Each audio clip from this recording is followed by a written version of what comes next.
পাকিস্তানের সাধারণ ক্রিকেট প্রেমী দর্শক পাকিস্তানের পরাজয় দেখার জন্য অপেক্ষায় থাকেন। শুনতে হাস্যকর এবং অদ্ভুত শোনালেও ঠিক এমনটাই মনে করেন পাকিস্তানের গতি তারকা হারিস রউফ। নিউজিল্যান্ডের বিপক্ষে 5 ম্যাচের টি-20 সিরিজের দ্বিতীয় ম্যাচে পরাজিত হওয়ার পর এমন বেসামাল এবং অদ্ভুত এক উক্তি করে বসেন পাকিস্তানের এই গতি তারকা। দেখুন, সাম্প্রতিক সময়ে যেভাবে একটার পর একটা পরাজয়ের মধ্য দিয়ে যাচ্ছে পাকিস্তান ক্রিকেট দল, তাতে করে এমন অদ্ভুত কথাবার্তা বলা কেবল পাকিস্তানি বোলারদের পক্ষেই সম্ভব। বিশেষ করে সর্বশেষ 5টি ম্যাচেই তারা, আমি বলছি সাদা বলের ক্রিকেটে সর্বশেষ 5 ম্যাচেই তারা নিউজিল্যান্ডের বিপক্ষে পরাজিত হলো।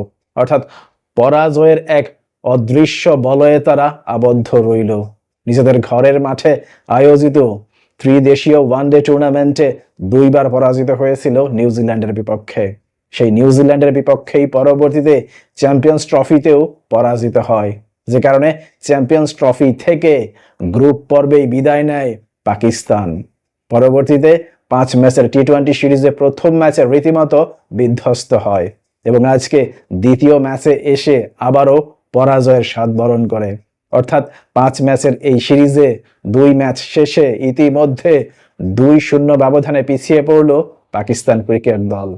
এবং মজার বিষয় হচ্ছে, যে ধরনের ক্রিকেট খেলছে পাকিস্তান ক্রিকেট দল, তাতে করে পরবর্তী 3 ম্যাচেও খুব একটা জয়ের সম্ভাবনা কেউই দেখছেন না।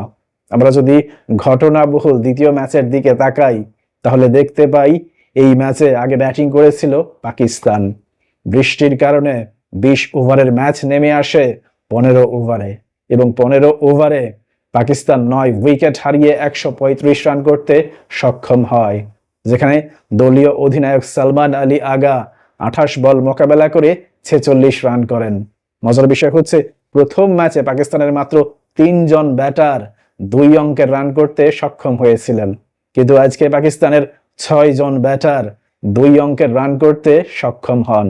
অর্থাৎ সেই অর্থে এক ধরনের উন্নতি হয়েছে পাকিস্তানের।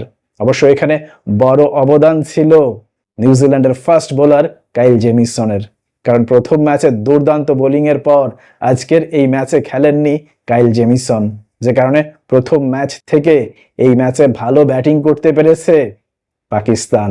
পরবর্তীতে 136 রানের জয়ের লক্ষ্যে ব্যাটিং করতে নামার পর শুরুতেই দুর্দান্ত একটা ওপেনিং জুটির দেখা পায় নিউজিল্যান্ড, যেখানে তাদের 2 উদ্বোধনী ব্যাটার টিম শেফার্ড এবং ফিন অ্যালেন উদ্বোধনী জুটিতেই 66 রানের একটা কার্যকর পার্টনারশিপ গড়ে তোলে। পরবর্তীতে এই 2 ব্যাটার আউট হয়ে যাওয়ার পরেও 11 বল বাকি থাকতেই 5 উইকেট হারিয়ে জয়ের বন্দরে পৌঁছে যায় নিউজিল্যান্ড এবং এই জয়ের মধ্য দিয়ে 5 ম্যাচের এই সিরিজে 2-0 ব্যবধানে এগিয়ে গেল।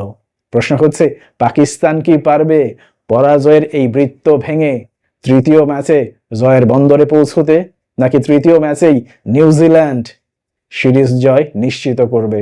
আপনার মতামত অবশ্যই কমেন্ট বক্সে লিখে জানান। ভালো থাকবেন সবাই। আল্লাহ হাফিজ।